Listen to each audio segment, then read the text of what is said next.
Politics பேசுறான். Politics ஒரு நேயர் ஒருத்தர் வந்து ஆனியன் ரோஸ்டர் டேக் பண்ணி தாவேக்காவை நீங்க எல்லாம் வந்து அண்டர் எஸ்டிமேட், திமுக அண்டர் எஸ்டிமேட், நாம அண்டர் எஸ்டிமேட் பண்றோம்னு கூட சொல்ல, திமுக ரொம்ப அண்டர் எஸ்டிமேட் பண்ணுதோ அப்படின்னு ஒண்ணு சொன்னார். உண்மையில திமுக பதில் போட்டுங்க அதுக்கு. சின்ன சின்ன கட்சிகளை எல்லாம் கூட அண்டர் எஸ்டிமேட்லாம் பண்றாங்க. உண்மையில யாரையுமே வந்து அது ஒரு இவனால என்ன பிரச்சனை வரும் அப்படின்னு ஒரு 100 வருஷத்துக்கு திங்க் பண்ணி இருட்டுக்குள்ள இருந்து சின்ன ஒரு அசைவு தெரிஞ்சாலும் பயப்படக்கூடிய ஆதி காலத்து மனிதர் மனநிலையில திமுக. அதுக்கு உண்மையான காரணமும் இருக்கு. நம்ம வந்து அசைக்கவே முடியாத சக்தின்னு 71 இருந்த கட்சி 2ஆ பிரிஞ்சதுக்கு அப்புறம் நம்ம ஒரு 13 வருஷம் திமுக வந்து வனவாசம் அனுபவிச்சதுன்றது உண்மைதான். அதே மாதிரிதான் 2001 தேர்தலும் இவ்வளோ சாதனை பண்ணியிருக்கோமே, தோக்கவே மாட்டோம் அப்படின்னு நினைச்சப்பையும் தோத்த கட்சி வந்து திராவிட முன்னேற்ற கழகம் தான். இப்ப இவன் வரனால அதுக்கு தகுந்த மாதிரியான தன்னுடைய பிளான்ஸை வந்து மாத்துது. அதுக்கு உடனே வந்து இவனுங்க இதுக்காக தான் அறிவு திருவிழா நடத்துறீங்களானா இல்ல, இவங்களுக்கும் அறிவுக்கும் என்ன சம்பந்தம்? அதெல்லாம் ஒன்றும் கிடையாது. ஆனால் எலக்டோரலாக என்னென்னலாம் எப்படின்னா ஒர்க் பண்ணணும். ஃபார் எக்ஸாம்பிள் ஓரணியில் தமிழ்நாட்டில் ஒரு பூத்தில் 40% நம்ம ஓட்டாக இருக்கணும்னு ஒரு டிரைவ் நடத்துனதெல்லாம் விஜயும் ஒரு காரணம். விஜய் மட்டும் காரணம்னு சொல்ல முடியாது. இல்லை, இப்போது காரில் போயிட்டுருக்கோம், கையில் கிளாஸ் வச்சுருக்கோம், ஃபுல்லாக தண்ணி இருந்துச்சுன்னு வச்சிங்கன்னா இந்த சடன் பிரேக் அடிச்சிங்கன்னா பதறுவோம் இல்லை, அந்த மாதிரி தான் டிஎம்கே. இப்போ வெறும் கிளாஸை வச்சுட்டு எடப்பாடிக்கு இந்த பிரச்சனை கிடையாதுன்னு வச்சிங்களேன். திமுகவிலிருந்து பிரிந்து போன கட்சிகளால் மட்டும் திமுகவுக்கு பாதிப்பு கிடையாது, புதுசாக வர்ற பிளேயர்ஸ்னால பெரிய பாதிப்பு உண்டு. அதுக்கு ஒரு நல்ல உதாரணம் பாட்டாளி மக்கள் கட்சி. பாட்டாளி மக்கள் கட்சி உருவான போது வந்து அவங்க யார் வாக்கை பிரிக்க போகிறாங்க என்ன ஏது அப்படின்லாம் வந்து எந்த இதுவுமே ஐடியாவுமே கிடையாது. ஆனால் ஏற்கனவே ஓட்டு போட்டுட்டு இருந்தவங்க தானே ஒரு புது கட்சிக்கு போக முடியும். அவங்க யாருக்கு அதிகமாக ஓட்டு போட்டாங்க அப்படின்னு பார்க்கும்போது பாமகன்னு ஒரு கட்சி உருவானதுனால ஒரு பெரிய ஒரு இதுதான். நாங்கள் வந்து வெறும் கரண்டி வச்சு இல்லை, சாம்பார் கரண்டி வச்சிருக்கிறோம், செதறிடுமோன்னு ஒரு பயம். சுட சுட சாம்பார் கரண்டி சுட வச்சிருக்கிறோம், அது கொட்டிச்சுன்னா நான் வர்றேன். ஏன்னா இன்னொன்று இன்னும் 2 விஷயமா பண்ணுவாங்க. ஒன்று வந்து முரசொலியில் புறக்கணிக்கிறது, பொதுக்கூட்டத்திலேயோ அல்லது முரசொலியிலையோ ஒரு கட்சியை புறக்கணிக்கிறது. சீமானுக்கு அது பண்ணிகிட்டே தான் இருக்காங்க இப்போ வரைக்கும். சீமானை வந்து அங்கீகரிக்கலை. ஆனால் கட்சி தொண்டர்கள் மத்தியில், 2ஆம் கட்ட தலைவர்கள் மத்தியில், தலைமைக்கு வரைக்கும் கூட எலிவேட் பண்ணி கருத்துக்களை சொல்லுவாங்க. அவங்க வந்து பசங்க வந்து நிற்கிறாங்க கூட்டத்தில், அது முட்டாள்தனமாக நான் பேசக்கூடிய பேசுகளை நம்பக்கூடிய ஆட்களாக இருக்காங்க அப்படின்னு சொல்லி உள்ளுக்குள்ளே பேசிக்கிட்டாலும் முரசொலியில் வந்து அங்கீகாரம் கொடுக்க மாட்டாங்க. முரசொலியில் யாரை எதிர்த்து எழுதுகிறாங்களோ அவன் தான் திமுக எதிரி. அது வந்து போஸ்ட் எம்கேஎஸ் தான் நடக்குது நீங்க சொல்ற மாதிரி. இதுவே விஜய் வந்து ஒரு கருத்து சொல்லியிருந்தா அடுத்த நாளே கலைஞர் இருந்தா மறுப்பு வந்திருக்கும். அதுதான் நிதர்சனமான உண்மை. அண்ணாமலை பேரை இப்ப வரையும் சிஎம் ப்ரொனவுன்ஸ் பண்ணல. ஒரே ஒரு தடவை அந்த நாணயம் வெளியிட்டப்ப பக்கத்துல வாங்க அண்ணாமலை ஒண்ணு மட்டும்தானே தவிர இப்ப வரையும் டெப்டி சிஎம்ஓ ப்ரொனவுன்ஸ் பண்ணல. அந்த ஸ்ட்ராட்டஜி தான் இவருக்கான கண்டினியூஸ் விக்டரிக்கான ஒரு காரணம். ஸோ விஜய் ஃபேக்டர் என்பது தேர்தல் வாக்கு எண்ணிக்கை முடியும் வரைக்கும் இந்த பில்டப்புகள் தொடர்ச்சியாக ஊடகங்கள்ல குறையவே போவதில்லை. ஏன்னா திமுக எதிர்ப்பாளர்களுக்கு இந்த முறை எடப்பாடிக்கு மக்கள் வாக்களிக்க போகிறார்கள், எடப்பாடி முதலமைச்சராக போகிறார் என்று சொல்லுவதற்கான தைரியமோ சிரிச்சு போடுவாங்கன்னு அவங்க பயப்படுறாங்க. அதனால அவங்க என்ன சொல்றாங்கன்னா, எடப்பாடி ஜெயிக்க போகிறார். எப்படி ஜெயிக்க போகிறார் என்றால் திமுகவுக்கு விழக்கூடிய வாக்குகளை எல்லாம் விஜய் பெறப்போவதால் எடப்பாடி ஜெயிக்க போறார். எடப்பாடியை நம்பி எடப்பாடி முதலமைச்சராகணும் மக்கள் யாரும் வாக்களிக்க போறதில்லை. விஜய் வந்து திமுக வாக்க உடைக்க போறாப்ல, அதனால எடப்பாடி ஜெயிக்க போகிறார் அப்படின்னு சொல்லிட்டு இருக்காங்க. தேர்தலுக்கு 10 நாளைக்கு முன்னாடி வந்து பேசிட்டு இருக்கோம். இன்னும் 10 நாள் தான், 7 நாள் இருக்கு. 7 நாள் இருந்து நம்ம தேர்தல் முடிஞ்சதுக்கு அப்புறம் ரிசல்ட் வந்ததுக்கு அப்புறமும் இந்த நிகழ்ச்சியை ஒளிபரப்போம்ல, அன்னைக்கு தெரியும்ல. அதாவது இதுவரைக்கும் வந்த பல்வேறு கருத்து கணிப்புகள் வந்திருக்கு. திமுகவுக்கு ஆதரவாக வந்து பெரும்பாலான கருத்து கணிப்பு வந்திருக்கு, திமுகவுக்கு எதிராக கருத்து கணிப்பு வந்திருக்கு, இந்த ஜேவிசி ஸ்ரீராம் கருத்து கணிப்பு வந்திருக்கு. இவங்க எல்லா கருத்து கணிப்புகளிலுமே இளம் வயது வாக்காளர்கள் தான் வந்து விஜய்க்கான ஒரு இதாக வந்து போடுறாங்க. ஆனால் திமுகவுக்கு இதுவரைக்கும் நடந்த தேர்தலில் 57க்கு பிறகு நடந்த, அதாவது 71க்கு பிறகு நடந்த தேர்தலில் திமுகவுக்கு நீங்கள் வந்து வாக்காளர்னு பார்த்தீங்கன்னா அபவ் 35 தான் இருப்பாங்க ஸ்டார்டிங்கே. அப்படி தான் வந்து இது வரைக்குமான விஷயம். அப்போ அந்த பிலோ இருக்கக்கூடிய நபர்களுடைய வேரியேஷன், அந்த பிலோவில் இருக்கக்கூடிய அவ்வளவு பேருமே 30 வயசுக்கு கீழ்பட்ட அவ்வளவு பேருமே விஜய்க்கு வாக்களிக்க போகிறார்களா? விஜய் ரசிகர்களே ஒரு வாரத்துக்கு முன்னாடி ஒரு த்ரெட் ஒன்று பார்த்தேன். அதாவது இந்த முறை விஜய்க்கு வாக்களிக்க, தாவேக்காவுக்கு வாக்களிக்க கமிட் ஆகியிருப்பவர் நீங்கள் என்றால் நீங்கள் கடந்த முறை யாருக்கு வாக்களித்தீர்கள்? அந்த முதன்முறை வாக்காளர் இல்லாதவங்க, அவங்க யங்ஸ்டர்ஸ், ஆனா 25, 26 அந்த வயசுல இருக்கவங்க எல்லாம் யாருன்னு கேட்டா கிட்டத்தட்ட 3/4 வீசம் மக்கள் நல கூட்டணிக்கு வாக்கு போட்டேன், நாம் தமிழர் கட்சிக்கு வாக்கு போட்டேன் தான் அத்தனை பேரும் சொல்றாங்க. இவங்க யாருமே பிரதான 2 கட்சிகளுக்கு வாக்களிக்க கூடியவர்களாவே இல்ல.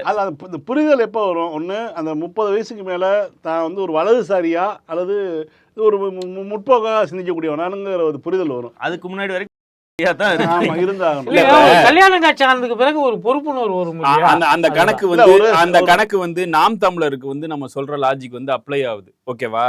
ஏன்னா சீமான்றவன் வந்து ஒரு ஒரு தமிழ் தேசியம்ங்கிறான், ஒரு உட்டோப்பியன் இதை பேசுறான். அதனால வந்து ஓகே இவன் வந்து அதெல்லாம் செய்வானோ அப்படின்ட்டு ஒன் டைம் அவனுக்கு சான்ஸ் தந்தாங்க இல்லையா? எப்பயுமே லக்கி ஏற்கனவே முன்னாடி இந்த ஷோலே சொன்ன மாதிரி எப்பயுமே ஒரு 8% ஓட்டு அது புதுசா வரவனுக்கு ஓட்டு போடும் அப்படின்ற ஒரு அது எனக்கு தெரிஞ்ச நான் 96 தேர்தல் அதுல இருந்து பாக்குறோம். பார்க்கறோம். அது வந்து அந்த 8% ஓட்டு ரெண்டா பிரியும். ஃபர்ஸ்ட் வைகோவும் இன்னொரு ஏபிசின்னு வந்துன்னா வைகோக்கு 3%, ஏபிசிக்கு வைகோ முதல் தடவை 6% சரி சும்மா சொல்றேங்க. அதே மாதிரி மக்கள் நீதி மையம் வரும்போது அதுக்கு ஒரு 4%, மிச்சம் இருக்கிற 4%ல அப்படியே ப்ரொபோஷனேட்டா போகும். ஆனா இந்த முறை அந்த 8% மொத்தமா விஜய்க்கு தான் வரப்போகுது. இன்னொன்னு நீங்க சொன்னீங்களா 35 வயசு கீழே இருக்கிறதுல 80% விஜய்க்கு போகுமானா போகாது. அதுல ஒரு 40% to 50% வைப்போம். அதே மாதிரி 35க்கு அப்புறம் 35 to 60 வரையும் விஜய்க்கு வந்து வாக்கே இருக்காது. அதான் 10% கம்மியா தான் இருக்கும். அவங்க ஏஜ் செக்டார்னா அதுவும் இல்லை. அதுலயுமே வந்து அவன் 20 to 30 வந்து ஸ்கோர் பண்ண தான் செய்வான். என்னோட கணிப்புப்படி அவன் சில ஜோன்ல 10க்கு கீழே 8க்கு கீழே கூட வருவான்.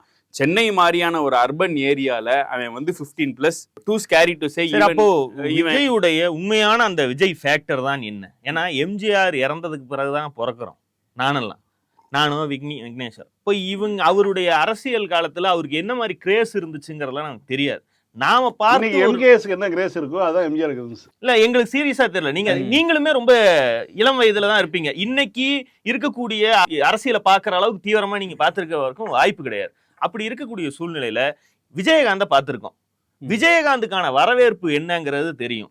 விஜயகாந்துக்கான வரவேற்புக்கும் விஜய்க்கான வரவேற்புக்குமான வேறுபாட்டை என்னால துல்லியமா உணர முடியுது. விஜயகாந்த் என்ன பேசினாரு? திமுகவை பர்சனலாக இந்த கல்யாண மண்டப பிரச்சனையை வைத்து பேச ஆரம்பித்தார். அது பாயிண்டாவே வளர முடியல. அது ஒரு கட்டத்துக்கு மேல வளர முடியலங்கும் போதுதான் மற்ற பிரச்சனைகள் காலகாலமாக அதிமுக திமுக மீது வைத்த குற்றச்சாட்டை எல்லாம் அவரே முலாம் பேசி பேச ஆரம்பிச்சார். இவர் பேசுவதை ஊடகங்கள்ல எடுத்து போடுவாங்க அப்படிங்கிற அளவுக்கு தான் இருந்துச்சே ஒழிய ஒரு தேர்தலுக்கு முன்பு இன்னைக்கு விஜய்க்கு கொடுக்கக்கூடிய முக்கியத்துவம் பத்திரிகைகளால கொடுக்கப்பட்டுச்சா? ஏன்னா அதுக்கு இன்னொரு காரணம், அன்றைக்கு கலைஞரும் சரி ஜெயலலிதாவும் சரி தங்களுடைய பிரைம் டைம்ல இருந்தாங்க. அந்த கேள்வியே எழலைன்னு வைங்க. ஆனால் இப்ப விஜயகாந்தை விட கூடுதலா இல்ல அழுத்தம் கொடுக்கப்படுது. வைகோவுக்கு பண்ண ஒரு விஷயம் என்ன பண்ணாங்கன்னா, ரெண்டு பேருமே வந்து வைகோவை வந்து கன்சிடரே பண்ணல. அன்னைக்கு இருந்த அதிமுகவும் திமுகவும் வைகோவை வந்து தவிர்த்து விட்டு அரசியல் பண்ணாங்க. வைகோ வந்து அரசியலுக்கு பெரிய வெற்றி பெற முடியலன்னா அதுக்கான காரணம் அதே தான். விஜயகாந்த் வரும்போதும் விஜயகாந்தனுடைய முதல் தேர்தலில் ரொம்ப தெளிவாக வந்து திமுகவும் அதிமுகவும் அதை ப்ளே பண்ணாங்க. விஜயகாந்த் அதை ஒரு விஷயமாகவே விமர்சிக்காமல் பொருட்படுத்தாமல் வந்து ரெண்டு பேருமே விமர்சனம் பண்ணிக்கிட்டு அரசியல் பண்ணிட்டு இருந்தாங்க. இன்றைக்கி வந்து திமுக அதே தான் பண்ணிகிட்டு இருக்குது. விஜய் வந்து பொருட்படுத்தலை. விஜய் வந்து ஒரு பிரச்சனைக்குரிய சக்தியாகவோ அல்லது நாளைக்கு வளரக்கூடிய சக்தியாகவோ கருதி வந்து திமுக இதே பண்ணல. எடப்பாடியுமே ரொம்ப ஓவரால்லாம் விஜயவே 2-3 நாள் பேசிட்டார். ஆனால் அவர் உடனே வந்து ரிவர்ஸ் ஆகிட்டார். அதை புரிஞ்சுக்கிட்டார் அவர். வச்சுங்களேன், இது இன்னைக்கு அதான் நடக்குது. ஆனால் இந்த மாதிரியான ஒரு சிச்சுவேஷனில் விஜய்க்கான சக்தி என்ன அப்படிங்கிறத வந்து இப்போ நான் 2-3 பக்கம் வெளியூரில் போயிட்டு வந்தபோது நீங்கள் ஒரு அமைப்புன்னு ஒன்று வேணும். விஜயகாந்த் வந்து எடுத்தோடனே தேர்தலில் நின்னார், 8% ஓட்டு வாங்கினார் அப்படின்னா அதற்கான காரணம் என்னன்னா எல்லா ஊர்லேயும் கிளைக்கழகம். இன்னைக்கு பார்த்தீங்கன்னா திமுக வேட்பாளர் வந்து ஓட்டு கேட்டு போகிறாருன்னா 20 பேர் 30 பேர் வந்து தேமுதிக குழுவியோ வரான். எங்கடா இருந்தீங்கிற மாதிரி இருக்குது ஆச்சரியமாக. கடைசியில் தலைவர் எடுத்த முடிவு ரொம்ப சரியான ஒரு முடிவாக தூக்கி உள்ள கூட்டணிக்குள்ள இணைச்சது என்பது ரொம்ப சரியாங்கிற மாதிரி தெரியுது. அந்தளவுக்கு வந்து ஒவ்வொரு கிராமத்துலேயும் வந்து ஏதோ ஒரு 5 பேர் 10 பேர்னு வந்து ஆட்கள் இருக்காங்க. இந்த மாதிரியான ஒரு விஷயம் வந்து விஜய்க்கு இருக்குதா? ஒரு செட்டப், ஒரு திமுகவினுடைய கிளை வந்து ஒரு ஒன்றியத்தில் 110 கிளை இருக்குன்னா விஜயகாந்த் 100 மன்றமாவது இருந்துச்சு அன்னைக்கு. இன்னைக்கு வந்து விஜய்க்கு அப்படி ஒரு சூழல் இருக்குதா? அமைப்பு இருக்குதா? பூத் ஏஜென்ட் இருக்குதா? இந்த மாதிரியான விஷயங்கள்லாம் இவ்வளவு இருக்கு. சரியான பாயிண்ட், ரொம்ப சரியான பாயிண்ட். என்னன்னா விஜயகாந்த் வந்து எப்போ வந்து அவருடைய மன்றத்தை வந்து ஒரு அரசியல் கட்சிக்கான கட்டமைப்பாக மாத்திராருன்னா 1989 கட்சி ஆரம்பிச்சது 2006ன்னு வச்சுங்களேன். 1989 ஈரோட்டில் ஒரு மாநாடு நடக்குது, ரசிகர் மன்ற மாநாடு நடக்குது. அந்த மாநாட்டுக்கு வந்த கூட்டத்தை பார்த்துட்டு அவர் வந்து இனிமேல் நம்மளுடைய ரசிகர் மன்றங்களை மாநில அளவில் நிர்வாகிகளை நியமித்து, மாவட்ட அளவில் நிர்வாகிகளை நியமித்து, எப்படி அரசியல் கட்சிகளுக்கு வந்து ஒவ்வொரு கிராம பஞ்சாயத்து அளவில் கிளைகள் இருக்கோ அது போன்ற ஒரு கட்டமைப்போடு நம்ம உருவாக்கிடுவோம் அப்படின்னு சொல்லிட்டு அவர் வந்து அன்றைக்கே ரசிகர் மன்றங்களை வந்து தயார்படுத்தி வச்சுருந்தார். அன்றைக்கி அவருக்கு அரசியலுக்குள்ளே நுழையக்கூடிய ஒரு எண்ணம் இருந்ததா இல்லையாங்கிறதுலாம் நமக்கு தெரியல.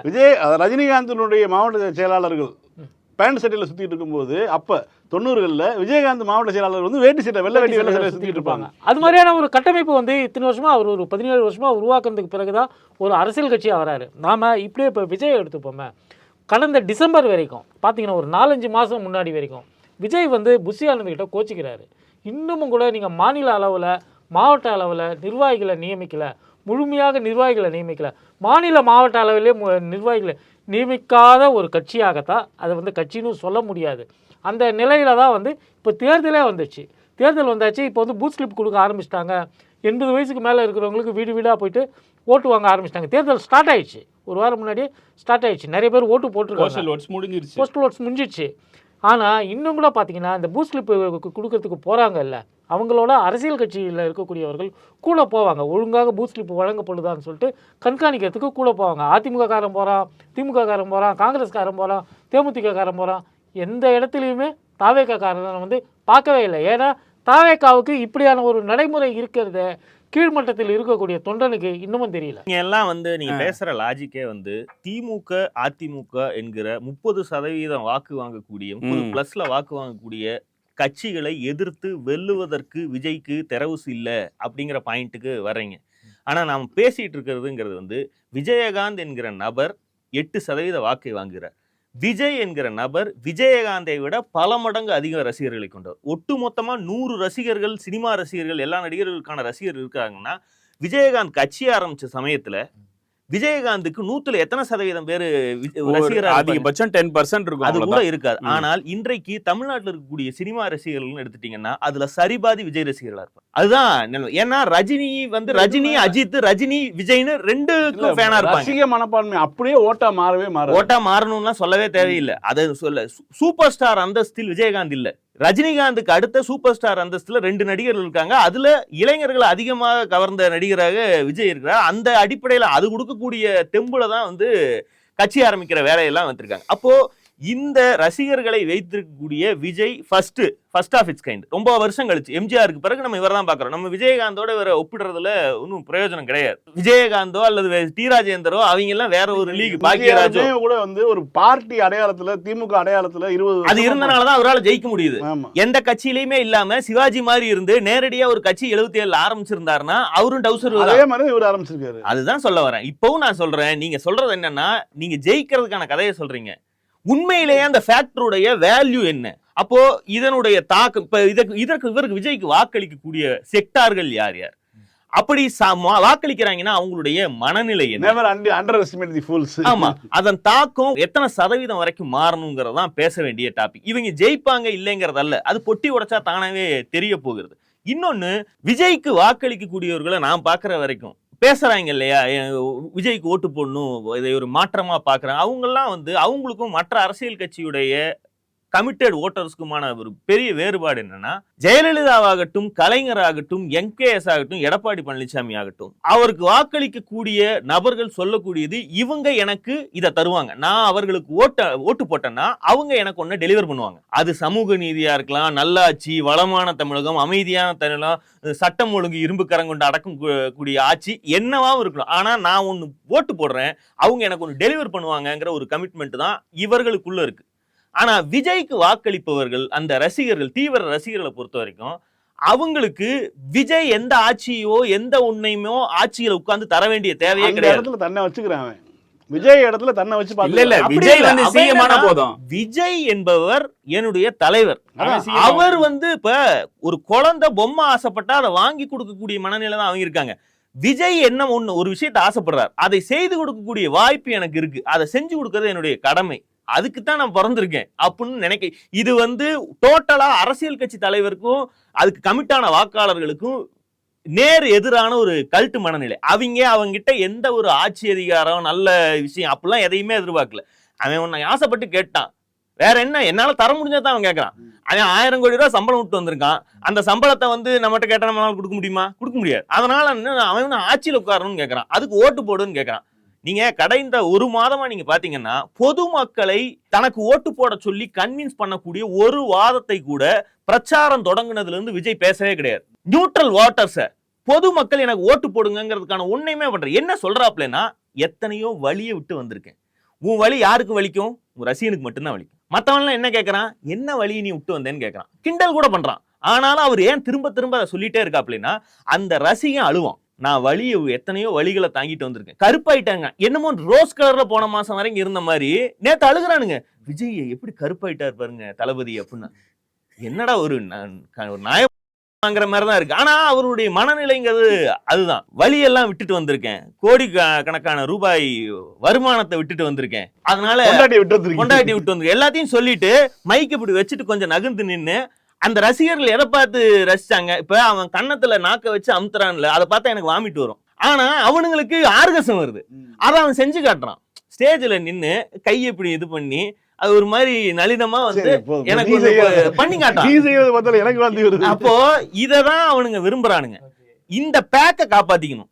இதுவரைக்கும் எனக்கு கமிட்டான வாக்காளர்கள் விலகி போகாம பாத்துக்கணுங்கிறது அவனுடைய அதிகபட்ச எண்ணமாவே இருக்கு. விஜயுடைய எண்ணமுமே இந்த தேர்தலை பொறுத்த வரைக்கும் தனக்குன்னு 1 மாசம் 2 மாசம் அல்லது 6 மாசத்துக்கு முன்னாடி கமிட்டான வாக்காளர்களை வேற எதையும் சொல்லி, பொண்டாட்டிக்கு சோறு போடல, சொத்து பிரச்சனை, திருட்டு பிரச்சனை, ஜனநாயகம் லீக் பழி, எதையும் போட்டு உள்ளதை களைச்சு விடாம பாத்துக்கிறது தான் விஜயுடைய நோக்கமா இருக்கு. ஆக்சுவலா நீங்க சொல்லக்கூடியது இதுதான் அவங்களுடைய நோக்கம், விஜய் மற்றும் விஜய் பின்தொடர்பவர்களுடைய நோக்கம்னா இதுக்கு அரசியல் வழி இல்லைன்னு நினைக்கிறேன். ஓஷோ மாதிரி அவர் வந்து ஒரு கல்ட்டை வந்து உருவாக்கியிருக்கலாம். ஒரு சாமியாரா விஜய் உட்காந்துட்டு இருக்கலாம்.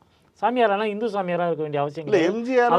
அவருக்கு எந்த மதம் பிடிக்குதோ அந்த மதத்துடைய சாமியாரா இருந்திருக்கலாம். அவருக்கு பின்னாடி ஒரு பெரிய ஃபாலோவர்ஸ். இன்னொன்னு நான் பாக்குறேன், அதாவது இப்ப நம்ம பேசிட்டு இருக்கிறது தீவிர ரசிகர்கள், விஜய் புருஷனோட விஜயை தான் பிடிக்கும், விஜய்க்காக சாக்கடைக்குள்ள நீன்றது, இது ஒரு கேட்டகரி. இதை தவிர ஒரு யூத்ல வந்து ஒரு பர்சன்டேஜ் இருக்கு. அந்த பர்சன்டேஜ் விஜய்க்கான தீவிர ரசிகர்கள்.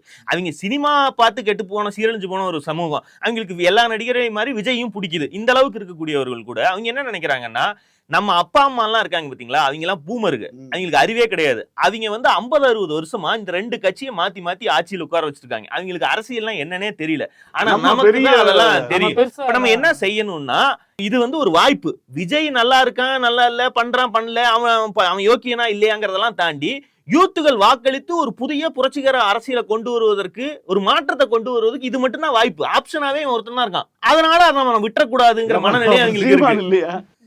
சீமா அதான் போன வருஷம் வரைக்கும் அவன் தான். விஜய் வந்து end of the election or end of the era வந்து பாமக மாதிரியான ஒரு பொட்டி பாலிடிக்ஸ்குள்ள தான் எண்ட் ஆக போறான். அது வந்து இப்ப பாமகக்கு வந்து சாலிடா ஒரு 5% வந்து அங்கதான் வந்து நிக்க போறாங்க. பாமகக்கு வந்து எப்படி ஒரு சாலிடா ஒரு 5% ஓட்டு இருக்கோ, அது இவனுக்கு 10% இல்ல 11% அது அப்படியே ரீட்டைன் ஆக போகுது. அதுதான் வந்து அடுத்த பாஜக தான் உடைச்சு கொண்டு வர 8 பாஜக கொண்டு போதோ, இல்ல வந்து பப்பு வந்து காங்கிரஸ் வந்து அவனோட அலையன்ஸ் வச்சு 2029 ஃபேஸ் பண்ணும் போது இட்ஸ் அப் டு தம். ஆனா விஜய் வந்து டிஎம்கே பார்த்து அஞ்சுகிறதா அப்படின்ற அந்த கேள்விக்கு ஆமான்றது தான் பதில். அதை வந்து சிஎம் வெளிப்படையா சொல்ல போறது இல்லை, அதை வந்து த்ரூ ஆக்ஷன்ஸ் தான் பண்ணுவானுங்க இல்லையா.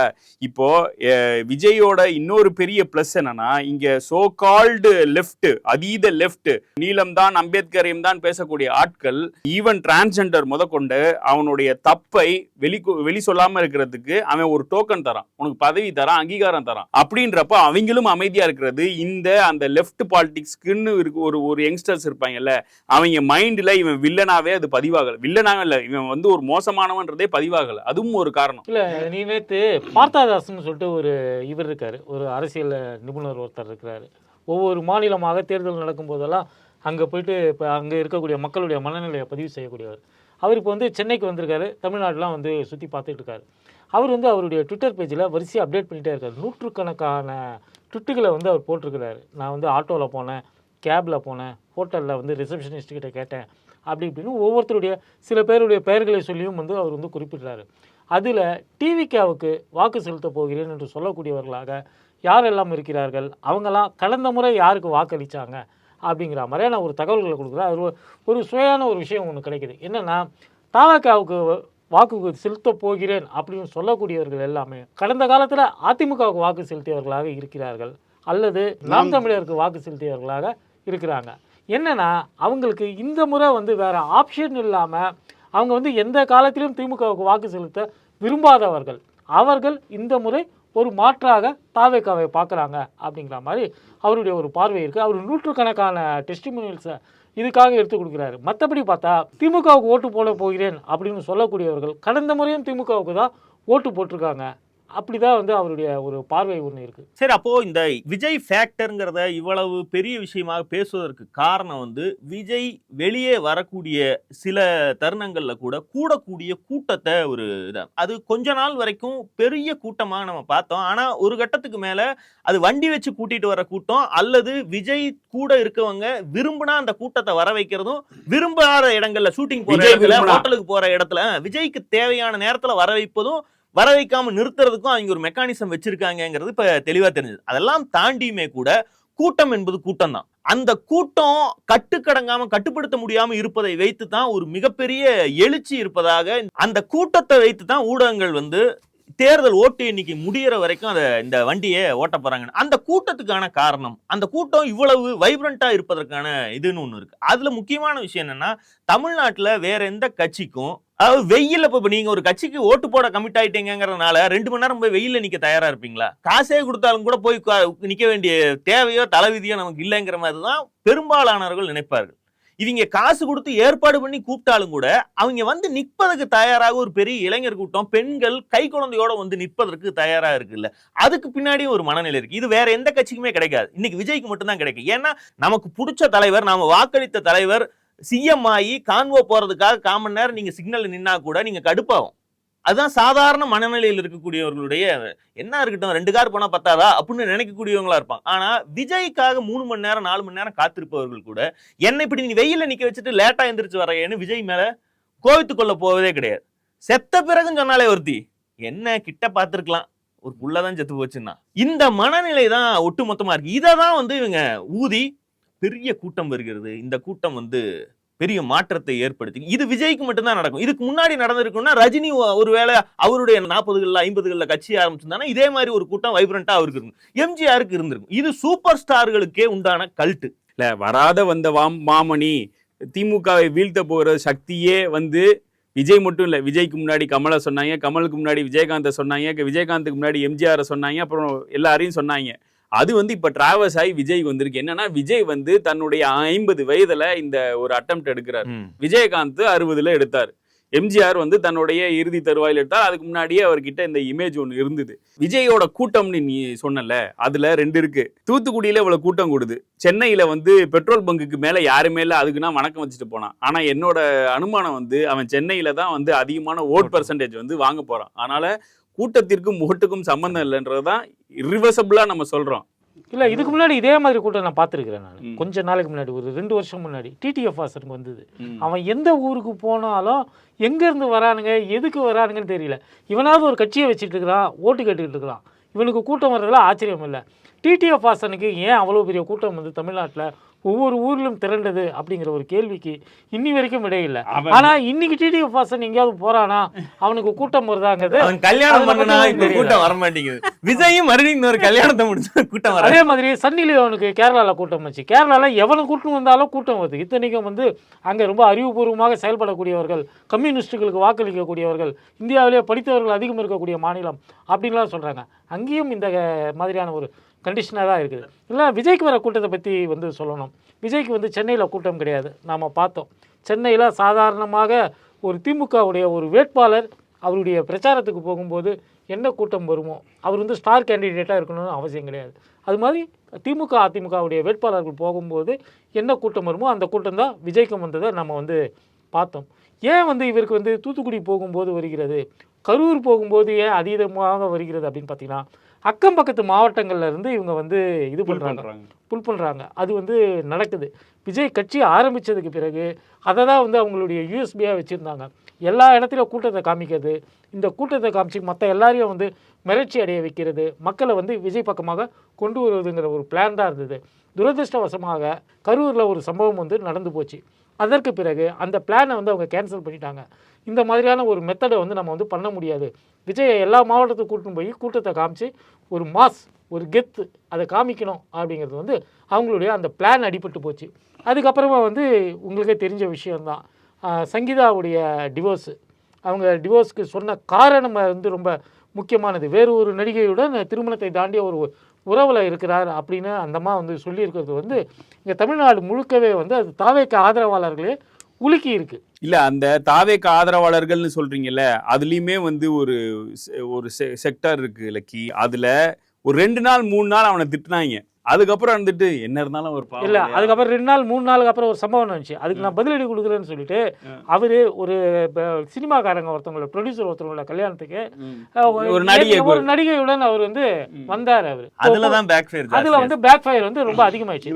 அதுவும் இல்லாமல் இப்போ விஜய்க்கு இருக்கக்கூடிய முக்கியமான ஒரு பிரச்சனை என்ன இருக்குன்னா, தாவேக்காரர்கள் இவ்வளவு டேமேஜுக்கு பிறகும் எந்த டேமேஜையும் எங்க தலைவர் வந்து கண்ட்ரோல் பண்ணுவாரு, அவர் வந்து நின்று பேசி அதுக்கு சரியான பதிலடி கொடுப்பாரு அப்படின்னு எதிர்பார்த்தாங்க. ஆனால் இந்த தேர்தல் பிரச்சாரத்தில் விஜயுடைய பங்கு என்பது வந்து ஒன்றுமே காணும். விஜய் எங்கேயாவது பேசினார்னா அவருடைய பேச்சு வந்து பேசு பொருளாக ஆகவில்லை.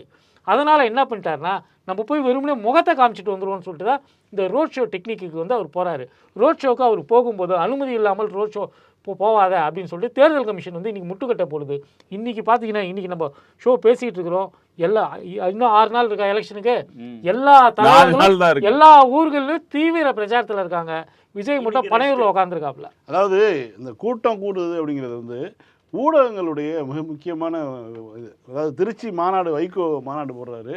அந்த மாநாட்டை ஒட்டிய ஜூவியினுடைய அட்டைப்படத்தில் வந்து கூட்டம் வந்து கூடுகிறது அப்படின்னு சொல்லி அந்த வைகோ திருச்சியில் வைகோ எழுச்சி, இதுதான் வந்து ரேப்பர் ஸ்டோரியே. அது அன்னைக்கு வந்து இந்த மாதிரி ஒரு நன்னன் சொன்ன மாதிரி தான் திமுகவுக்கு எதிராக எது வந்தாலும் சரிங்கிற ஒரு இது இருக்கு இல்லையா, அதே மாதிரி தான் அதை வந்து ஊடகங்கள் மட்டும்தான் கடைபிடிச்சிட்டு. ஆக்சுவலாக ஊடகங்களுக்கு இப்போ தெரியாதா இது நடந்து கொண்டிருப்பது திமுகவுக்கு எதிராக இல்லை அதிமுகவுக்கு எதிராக? அவங்க வந்து திமுகவுக்கு எதிராக ஏதாவது உருவாக்கணும். அதிமுக இனிமேல் முடிஞ்சிச்சு, அதிமுகவுடைய எழுச்சி என்பது இனிமேல் வாய்ப்பே. எனக்கு தெரிஞ்சு இந்த மாதிரி விஜயை எலிவேட் செய்பவர்கள் ஊடகங்களாகட்டும் தனிநபர்களாகட்டும் புலி வருது கதையா எந்த விஜயை ஓவர் எஸ்டிமேட் பண்றாங்களா என்னன்னு தெரியல. ஆனால் அதிமுகவை ரொம்ப மோசமாக அண்டர் எஸ்டிமேட் பண்றாங்க அப்படிங்கறதுதான் எனக்கு சில இடங்கள்ல எல்லாம் வந்து அதிமுக ரொம்ப வலுவாகவே திமுகவை எதிர்த்து கொண்டு தான் இருக்குது. வரக்கூடிய இது நம்பர்ஸுமே வந்து 40 குறைவாகவே எதுவும் போடாம தான் இருக்காங்க. அதாவது இல்ல சரி, இப்போ வரைக்கும் பார்த்தா அப்ப எந்தெந்த செக்டார் தான் விஜய்க்கு வாக்களிக்க கமிட் ஆகும்? ஏன்னா இதுல பல சிக்கல்கள் இருக்கு. ஓட்டு போட கடைசியில பூத்து வரைக்கும் கூட்டிட்டு போறதுக்கான ஸ்ட்ரக்சரே அவங்களுக்கு இல்ல. 4வது பொட்டியில 12வது பேரா வேட்பாளர் இருப்பான். அந்த வேட்பாளர் யாருன்னு இவங்களுக்கு தெரிஞ்சதெல்லாம் ஜோசப் விஜய்ங்கிற இது மட்டும்தான். அந்த வேட்பாளர் சுரா சுல்லான்னு ஒருத்தன் இருந்தான்னா அவன் யாருன்னு யாருக்கும் தெரியாது. இவனுக்கு ஓட்டு போட வைப்பதுங்கிறதுக்கு உண்டான ஸ்ட்ரக்சர்லாம் இல்லை. இதையெல்லாம் தாண்டி ஓட்டு உழுகுதோ இல்லையோ ஓட்டு போடுவதற்கு இன்றைக்கு தேதிக்கு கமிட் ஆயிருப்பாங்களா? அந்த செக்டார்கள் யார்? இல்ல ஊடகமும் பிஜேபியும் ஒரே மாதிரி சிந்திக்குதோன்னு எனக்கு ஒரு சந்தேகம் இருக்கு. அதாவது அதிமுக ஒழிச்சு கட்டிட்டு அந்த இடத்துல பிஜேபியோ விஜயோ வரலாம், அவங்க வந்து 1-1 வரலாம் அப்படின்ற ஒரு பிளானிங்ல பிஜேபி அஜெண்டாக்காக ஊடகங்கள் அப்படி செயல்படுறதுக்கான வாய்ப்புகளும் உண்டு. இல்லை அவங்க இன்னும் கூடுதலாக விஜய் வந்து கட்சியை கொண்டு போய் பாஜக இணைத்து பாஜக தலைமையேற்றால் கூட வந்து ஊடகங்களுக்கு இதாக இருக்கும். ஏன்னா எந்த ஊடகம் ஒரு கட்சி தலைவருக்கு வீட்டில் இருந்து கிளம்புறதுலேருந்து அந்த கட்சியினுடைய பாடலை ஒளிபரப்பி இல்லை அதுக்கு பார்க்கறதுக்கான வியூவர்ஸ் இருக்கு. நம்ம வந்து வியூவர்ஸ் வந்து நிறைய விஷயத்தை காட்டினா பார்க்கறதுக்கு அதுதான் சொல்றேன். அதுதான் அதுக்கு தான் அவங்க செய்யறாங்க. தமிழ்நாட்டில் இந்த விஜயுடைய ஃபேக்டர் ஒன்றை உருவாக்கி இருக்கு. 2016க்கு பிறகு கலைஞருடைய மரணம், ஜெயலலிதாவுடைய மரணம், அதற்கு பிறகு திமுகவுடைய பேக் டு த பேசிக்ஸ்னு போய் மேலே எழுந்து வந்ததற்கு பிறகு திமுக மீது வெறுப்பை கக்கக்கூடிய இளைஞர்கள்னு ஒரு தரப்பே இல்லை. எடப்பாடியுடைய ஆட்சி அதிமுக மீது வெறுப்பை கொண்ட இளைஞர்களை தொடர்ச்சியான வெற்றி இதெல்லாம் வந்து அப்படி ஒரு சூழ்நிலை உருவாக்கிடுச்சு. சம்பந்தமே இல்லாமல் 2021 ஒரு ஆட்சி நடந்து கொண்டிருக்கும் போதே ஆரம்பிக்கப்பட்ட இந்த கட்சியால தமிழ்நாட்டில் இருக்கக்கூடிய அதாவது அப்பொலிட்டிக்கலான இளைஞர்கள் மத்தியில திமுகவை எதிரியாக வில்லனாக சித்தரிக்கக்கூடிய ஒரு வேலையை லட்சக்கணக்கானவர்களிடம் விஜய் செய்து பின்னாடி ஒரு பிளானோட தான் நடக்குது செய்யறாங்க. இல்ல கடைசியா புது கட்சி ஆரம்பிச்ச விஜய்க்கு முன்னாடி விஜயகாந்த் கட்சி ஆரம்பிக்கிறாரு. அவர் அதிமுக ஆட்சி காலத்துல தான் வந்து அவர் வந்து ஆரம்பிக்கிறாரு. அவர் அப்ப என்ன பண்றாருன்னா திமுகவை வந்து அவர் கார்னர் பண்றாரு. என்ன காரணம்னா அவருடைய ஆதரவாளர்கள் பலரும் அவருடைய ரசிகர்கள் பலரும் திமுகவுக்கு வாக்களித்தவர்கள். அதனால நம்ம திமுகவை திட்டினாதான் இவங்கெல்லாம் வந்து அங்கேருந்து வெளியில் வருவாங்கன்னு சொல்லிட்டு ஒரு ஸ்ட்ராட்டஜி பண்ணுறாரு. இன்னொன்று திமுகவுக்கு இணையாகவே அதிமுகவையும் அவர் வந்து அந்த காலகட்டத்தில் திட்டிக்கிட்டு இருந்தார். இப்போது திமுக ஆளுங்கட்சியாக இருப்பதால் அதிகமாக விஜய் வந்து திமுகவுக்கு எதிராக தான் எல்லாரையும் வந்து இது பண்ண வேண்டியிருக்கு. ஏன்னா கணிப்பாளர்கள் சொல்லக்கூடிய வகையில் பார்க்கும்போது திமுகவுக்கு வாக்களிக்கக்கூடிய மைனாரிட்டிகள் தான் விஜயுடைய குறியாக இருக்கிறாங்க. அப்போது திமுகவை குறி வச்சாதான் மைனாரிட்டி வாக்குகளை எடுக்க முடியும். ஏன்னா மைனாரிட்டி வாக்கு இந்த முறை அதிமுக கூட்டணிக்கு போக போகிறதே கிடையாது. அப்போ அதை வந்து அவர் வந்து எப்படி திசை திருப்ப முடியும்? திமுகவை தான் குறி வச்சாகணும். இல்லை, இப்போ தமிழ்நாட்டில் டிஎம்கேவோட அதிகபட்ச ஓட் பேங்க் வந்து 32% இண்டிவிஜுவலாக சொல்கிறேன். அப்போ அந்த ரெஸ்ட் ஆஃப் இருக்கிற 68% கிராப் பண்ணணும் அப்படின்னா டிஎம்கேவை மிக அதிகமாக கடுமையாக தாக்குனாதான் அது கிடைக்கணுன்ற ஃபார்முலா தான் இவன் வந்து திமுகவை திட்டிகிட்டு இருக்கான். ஆனால் அவன் கிறுக்கன் இன்னொன்று செஞ்சுன்னா அது பிஜேபியையும் சேர்த்து திட்டினா இங்கே இருக்கிற 32%ல சில இதை உருவலாம், இளநியை உருவலான்ற அறிவு அவனுக்கு இல்லை. ஆனா நீ அப்படி திட்டுனீன்னா எப்படி திமுக தொண்டர்களுக்கு தெரியாதா? இப்ப உனக்கும் எனக்கும் தெரியாதா? இவன் இப்படி திமுகவை திட்டுனான்னா அதிமுகவுக்கு போக வேண்டிய வாக்கெல்லாம் இவனுக்கு போய் திமுகவுக்கு பலனளிக்குங்கிறது நமக்கு தெரியும். கான்சியஸா இது இருந்தாலும் கூட அவன் திமுக தலைவர்களையும் வம்புழுக்கிறான், திருப்பி அடிக்கணுங்கிறது மனித இயல்பு. இதேதான் பிஜேபி அவன் பண்ணா பிஜேபி திருப்பி அடிக்கும். இதுக்கு கூடுதலா இன்னொன்னு என்ன பண்ணுனா பிஜேபி தலைமையும் சேர்ந்து அடிக்கும். அந்த அடிக்க அவன் தயார் இல்ல. ரெண்டாவது ரெண்டாவது ஒரு நேரத்துல ஒரு கேம் விளையாடணுங்கிற இது பாக்குறாங்க. ஒரே நேரத்துல திமுகவையும் அதிமுகவையும் திமுகவுடைய படைபலத்தையும் பாஜகவுடைய படைபலத்தையும் ஒரே நேரத்துல எதிர்கொள்வதற்கு அவங்க விரும்பல. ஏற்கனவே சோசியல் மீடியால அது மாதிரி ஆயிருக்கு. அவருக்கு அஜித்தோடைய ரசிகர்களுடன் மட்டும்தான் அவருக்கு அவங்க ரசிகர்கள் மோதிட்டு இருந்தாங்க. மோதனுக்கு போது ரஜினியே வந்து போட்டு மெரிச்சிட்டு போயிட்டாரு. அது மாதிரியான ஒரு அனுபவம் இருக்கு. சூப்பர் ஸ்டார்டம் என்ன எந்த வேட்பாளருடைய யோக்கியதையெல்லாம் பார்க்காமல் விஜய்க்காக வாக்களிப்பேன், விஜயுடைய பர்சனல் பிரச்சனைகள் எதை பத்தி எனக்கு கவலை இல்லை, நீங்க என்ன சொன்னாலும் பரவாயில்ல என் ஓட்டு விஜய்க்கு தான் சொல்லக்கூடிய கேட்டகரி எல்லாம் சேர்ந்து வரக்கூடியது. அதுல இருக்கக்கூடிய நெகட்டிவ், இவங்களால பூத் வரைக்கும் கூட்டிட்டு வரக்கான ஸ்ட்ரக்சர் இல்லை, எல்லாத்தையும் கலந்து வச்சா இந்த தேர்தலில் விஜய் தமிழ்நாடு முழுக்க வாங்க வாய்ப்புள்ள பர்சன்டேஜ் என்னன்னு நம்ம இல்லை, வழக்கம் போல் வந்து இருபெரும் திராவிட கட்சிகள் இருக்கக்கூடிய கூட்டணிகள் தான் எப்போவுமே வந்து 80% வாக்குகளை எடுப்பாங்க. மீதி இருக்கக்கூடிய 20% வாக்குகளுக்கு தான் அதில் எல்லாருமே சேர்ந்து வருவாங்க. சுயேட்சைகள் வருவாங்க. இந்த முறை சசிகலா ராமதாஸ் கூட்டணி வந்திருக்கிறாங்க. ஆங்காங்கே வெவ்வேறு பிரிவுகள்லாம் வந்திருக்காங்க. நாம் தமிழர் கட்சி வந்து ஒரு 5 எலெக்ஷனாக வந்து அவங்க வந்து தனித்து நிற்கிறாங்க. அதை தாண்டி விஜயும் வந்திருக்கிறாரு. இந்த 20%ல் விஜய்க்கு கிடைக்கக்கூடியது வந்து ஒரு கணிசமான, இவங்க எல்லாரையும் விட கணிசமான வாக்கு சதவீதம் கிடைக்கும். அது ஒரு 8% இருக்கலாம். அது முன்ன பின்ன இருக்கலாம். 8லேருந்து ஒரு 2% முன்னையோ ஒரு 2% பின்னையோ இருக்கலாங்க தான் என்னோட கருத்து. லக்கி சொன்னது 8% வந்து சில ஜோனில் இருக்கும். நான் போயிட்டு வந்ததை வச்சு சொல்கிறேன். ஆனால் அவன் வந்து அர்பன் ஏரியாஸில் வந்து 15+ வாங்குவான்றது தான் என்னோட கணிப்பு. ஒட்டுமொத்தமாக தமிழ்நாடு முழுக்க அப்படின்னா பார்த்தா ஒரு 10% to 12% வாங்குவான். இதே தான் 10 தான், பிலோ 10 அவ்வளோதான். இதை தாண்டி வெறும் பெரிய செல்வாக்கு இல்லை. காரணம் என்னென்னா பொதுவாக கிராம பகுதியில் அவருக்கு செல்வாக்கே இல்லை. நகரப்பகுதியில் இருக்கக்கூடிய லோயர் மிடில் கிளாஸ் குடும்பங்கள், மிடில் கிளாஸாக நாங்கள் நம்பிக்கொண்டிருக்கக்கூடிய ஏழை குடும்பங்கள் வந்து பசங்க பொண்ணுங்களுடைய பெண்களுடைய குறிப்பாக வந்து சில இதில் பார்த்திங்கன்னா அபவ் 40-45 வயசு பெண்கள் வரைக்கும் வந்து வாக்குகள் வந்து அங்கே டேர்ன் அவுட் ஆகிறது விஷயமா இருக்குது. இன்னொரு பக்கம் பார்த்திங்கன்னா சீமானிக்கான அந்த சீமானை உருவாக்கி வச்சுருந்தாப்புல இல்லை அந்த கிரவுண்டு, அது அவ்வளோ சீக்கிரம் தகர்ந்து போகிற கும்பல் கிடையாது. ஒரே இதில் அந்த 8% வந்து டிஸ்டர்ப் ஆகிடாது. அவர் அந்த 5 to 4 தக்க வைப்பார். அதனால் வந்து இவர் ஒரு அதுலேருந்து ஒரு 3% வாங்குவார். ஆனால் திமுக வந்து பெருசாக அவருக்கு இது போகாது. ஒட்டு மொத்தமாக பார்க்கும் பொழுது தமிழ்நாடு முழுக்க நகரப்பகுதி ஊரக பகுதி எல்லாம் சேர்த்து பார்க்கும் பொழுது 10% கீழே தான் இருப்பார். 8 to 10. என்னை பொறுத்த வரைக்கும் இந்த மாற்றத்துக்காக வாக்களிக்கக்கூடிய ஆட்கள் சீமானுக்கு மக்கள் நீதி மையம் வந்தப்ப அவர்களுக்கு வந்தது, இதிலிருந்து பெரிய ஒரு ஷேர் வந்து விஜய் பக்கம் வந்துடும். ஒரு கட்சி தன்னுடைய வாக்கு வங்கியில் அதிக சதவீதத்தை விஜய்க்காக இழக்கிறது அப்படின்னு ஒரு கணக்கு வச்சுக்கிட்டோம்னா அது நாம் தமிழராக இருக்கும்னு நான் நினைக்கிறேன். இது போக இந்த விஜயகாந்த் வாங்கியது 8%னா அந்த 8%ஐ விட விஜயுடைய ஸ்டார்டம்க்கு ஒரு 2% கூட்டி தான் நீங்கள் சொல்கிறீங்க. இதை தாண்டி இன்னொரு செக்டார் நான் என்னவா பார்க்குறேன்னா, ஜெயலலிதாவுடைய மரணத்துக்கு பிறகு ஜெயலலிதாவிடம் இருந்த பெண் வாக்காளர்கள் முழுமையாக கிட்டத்தட்ட வந்து திமுகவுடைய வாக்கு வங்கியாக மாறி இருந்தார்கள். கடந்த நாடாளுமன்ற தேர்தல்களில் சட்டமன்ற இந்த 10 தோல்வி பழனிசாமின்னு சொன்னோம்னா இந்த தேர்தல்கள் எல்லாம் திமுகவுடைய வாக்கு வங்கி அந்த 32ங்கிற பேஸ் 35 கூட்டணிக்கு வந்தாலும் கூட அப்படி நிக்கல. அது 43லிருந்து 55 வரைக்கும் போகுது. இந்த 55 எல்லாம் வந்து மிராக்கிள். அது எப்படி நடக்குதுன்னா அந்த பெண் வாக்காளர்கள் தான் அந்த ஃபேக்டர்னு தோணுது. அந்த ஃபேக்டர்ல இத்தனை நலத்திட்டங்கள், மகளிர் உரிமை தொகை, இந்த மாதிரியான வெல்ஃபேர் ஸ்கீமை எல்லாம் தாண்டியும் 18லிருந்து 30 வயது வரை இருக்கக்கூடிய பெண்களுடைய முதல் ப்ரிஃபரன்ஸாக, பெரிய ப்ரிஃபரன்ஸாக விஜய் இருப்பார். 18 இருந்து 35 வயது வரை இருக்கக்கூடிய பெண்களுடைய முதல் ப்ரிஃபரன்ஸா இருப்பார். இந்த வாக்கு வங்கிங்கிறது வந்து ஒரு மிகப்பெரிய நம்பர். அந்த நம்பர் இந்த 8ஓடு அல்லது 10ஓடு சேர்ந்து கிடைக்கும். என்ன பொறுத்த வரைக்கும் 12 இருந்து 14% தமிழ்நாடு முழுக்க தாவேகா இல்ல டோட்டல் ஆவரேஜ் வாங்குவதற்கான வாய்ப்பு இருக்கிறது. அடுத்த தேர்தலுக்கு அவர் வந்து தாங்குவாருன்னு தான் அர்த்தம். இல்ல இந்த ஒட்டுமொத்தமா இதுல பார்க்கும்போது திருமாவும் மட்டும்தான் உஷாராயி நாளே எதிர்த்தார். ஏடிஎம்கே ரொம்ப லூஸ்ல விட்டுச்சு. எல்லாத்துக்கிட்டேருந்து உருவறவன் அவர்கிட்டயும் உருவாரணும்னா அவர் நாளே வந்து கண்டிச்சு அறிக்கை விட்டார். சீமான் வந்து தம்பி தானே அப்படின்ட்டு விட்டுட்டான். ஏடிஎம்கே வழக்கம் போல லூஸ்ல விட்டுருச்சு. அவர் வருவாரு கொடி காமிச்சிட்டாரு அப்படின்னு அவனை அட்டாக் பண்றதுல ரொம்ப டிலே ஆயிடுச்சு. அதனால வந்து நீ சொன்ன மாதிரி 12% அட்மேக்ஸ் 14% வரதுக்கான வாய்ப்பு இருக்கு. நம்ம வந்து ப்ரௌனி பாயிண்ட்ஸ் கொடுக்கல, 14% அவன் வாங்கிட்டானா அவன் வந்து ஒரு மிகப்பெரிய பாமகவா வளர்ந்துட்டான்னு அர்த்தம். இப்போ இல்லைன்னா எப்பவும் இல்லை அப்படிங்கிற மாதிரி ரஜினி மாதிரியான ஒரு மந்திரத்தில் தான் விஜய் செயல்படுறாரு. விஜய் வந்து இன்னமும் தீவிரமாக தான் தான் வந்து மே 4ஆம் தேதி சிஎம் அப்படின்னு நம்புறாரு. அவருக்கு வாக்கு செலுத்தக்கூடியவர்களும் அப்படிதான் நம்பிக்கிட்டு இருக்காங்க. ஆனால் அவரால் எதிர்கட்சியாக கூட ஆக முடியல அப்படின்னு சொல்லும்போது விஜயும் மனசை விட்டுருவாப்புல, விஜய்க்கு வாக்களித்தவர்களும் மனசை விட்டுருவாப்புல. எனக்கு தெரிஞ்சு இந்த கட்சிங்கிறது வந்து ஒரு சீசனல் பார்ட்டி, வேடந்தாங்களுக்கு ஒரு பறவை வந்துட்டு போன மாதிரி இந்த தேர்தலுக்கு தாவேக்காங்கிற ஒரு பறவை வந்துவிட்டு போயிருக்கிறது.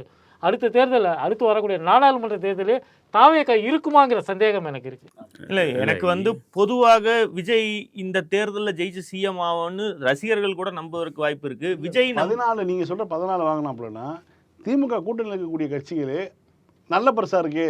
நம்ம வந்து ஒரு அரசியல் அதுதானே. ஆமா, ஏன்னா இவரும் வந்து ஒரு ப்ரோ பிஜேபியா இல்ல, அப்ப நம்ம இதை ட்ரை பண்ணி பார்க்கலாங்கிற ஒரு விஷயத்தை வந்து இறங்குவாங்க. அப்ப தமிழ்நாட்டுல மூன்றாவதா அதிமுகவை ரீப்ளேஸ் பண்ணுவதற்கான ஒரு வழியை, ஒரு கூட்டணியை தேடுவதற்கான வாய்ப்பு கர்நாடகா பாலிடிக்ஸ் மாதிரி ஆயிரும். காங்கிரஸ் பிஜேபி குமாரசாமி மாதிரி ஆகும். குமாரசாமி நல்லதுதான். ஏன்னா இந்த விஜய்ங்கிற ஃபேக்டர் வந்து இல்லாமல் போனால் இந்த இடம் பாஜகவுடையது. இன்றைக்கு இல்லைனாலும் கேரளா இன்றைக்கு இருக்கிற நிலைமைக்கு தமிழ்நாடு 10 வருஷத்துல வந்திருக்கும். பாஜகவுடைய பிளான்களை விஜய் நகர்த்தி போட்டிருக்கிறார். ஆனால் விஜய் என்கிற நபருக்கு அரசியல் தெளிவோ சித்தாந்த பின்புலமோ இல்லை என்பதால் பாஜக எப்போது வேண்டுமானாலும் அப்படியே தூக்கி சுரேஷ் கோபியை மாதிரி உள்ள தூக்கி போட்டுக்க முடியும்.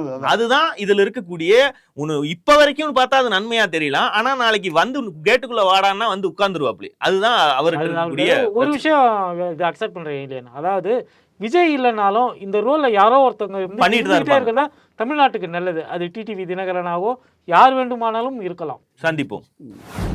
பாலிடிக்ஸ் பேசலாம். பாலிடிக்ஸ்